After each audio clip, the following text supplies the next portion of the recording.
Hey guys! Welcome to our mini vlog. So ayun, nakapag-decide na ako na mini vlogs lang yung gagawin ko dahil nagka-problem ako kay YT. Na bad trip na talaga ako kayo ng umaga kasi nga nagka-problem ako doon. Tapos nakapag-umpisa na talaga ako ng pa-landscape na videos. Pero isisingit ko pa rin dito yung video na yun kasi nag-uulong lang naman ako ng oras na yun. So ayun, yung vlog na to isinama ko lang talaga kayo sa mismong araw ko kasi nga sobrang dami din namin ganap dahil 2 araw straight merong tattoo clients dito sa bahay. So talaga namang hindi kami nakapag-asikaso ng bahay at ngayon lang talaga namin ito magagawa. Nagligpit at naglinis na nga rin ako dahil nga sa weekend wala kami dito sa bahay dahil sa resort kami mag-i-stay. At don't worry guys, isasama ko rin kayo doon. Ito nga yung video ko kanina na ginawa kong landscape dahil nga ilalagay ko siya talaga sa YT. Todo kwento pa nga ako dyan dahil nga syempre ang gusto nyo diba is pa-landscape tapos chikahan talaga yung mangyayari pero hindi talaga umaayon sa atin yung pag-ganon kaya dito tayo talaga nauwi sa mini vlogs. At ayan, nung nagliligpit ako ng damit biglang nagising si baby at sobrang bad trip siya kaya nilabas ko siya at tinry kong maglalakad siya sa labas. Kasi kahapon lang talaga siya natutong maglakad sa matigas dahil dati lagi lang siyang sa kama naglalakad-lakad.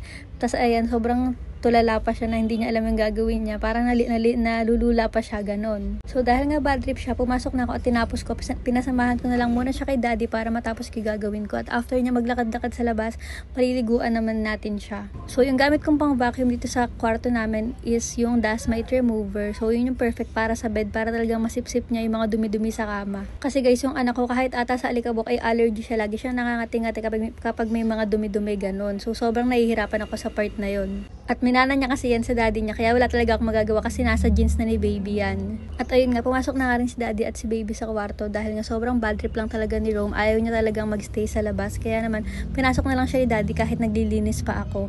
Chika ko na nga rin pala sa inyo na please pa-follow po nung nakalagay dyan sa screen na Rome and Family doon sa Tooth na page. Kasi doon na lang talaga ako magiging active at saka dito sa Black Up kasi nga sobrang nahihirapan ako kay YT. Tapos na nga ako at sobrang bad trip na nitong mag-ama ko pareho pa silang nagkakamot dahil talaga namang silang dalawa lang talaga yung may parehong balat. At ayan, nire-ready ko na nga rin pala yung pagliliguan ni baby. So meron kaming Yobu bathtub. So since newborn siya, yun na yung gamit namin. At syempre bago natin yung gamitin, babanlawan natin yan dahil nga sobrang arte talaga ng balat ng anak ko. I-share ko na nga rin pala sa inyo kung ano yung nagiging magic sa anak ko ng Tender Baby Rice Essence Shampoo and Body Wash. Kasi ayan, i-unbox ko yung bagong stock namin dahil naubusan na kami ng ganyan kakaligo ni baby sa maraming bubbles. At kung di nyo pa alam, talagang yan po pala yung nakapagpalago ng buhok ni baby. Kasi alam nyo ba guys, hanggang 1 taon si baby kalbo siya. Tapos nung nilipat ko siya dyan, nagkabuhok na siya. At ayan na nga po, ipinasok na si Rome pero sobrang bad trip talaga siya. Kaya inago ko na siya kay daddy para ako nang magpapakalma.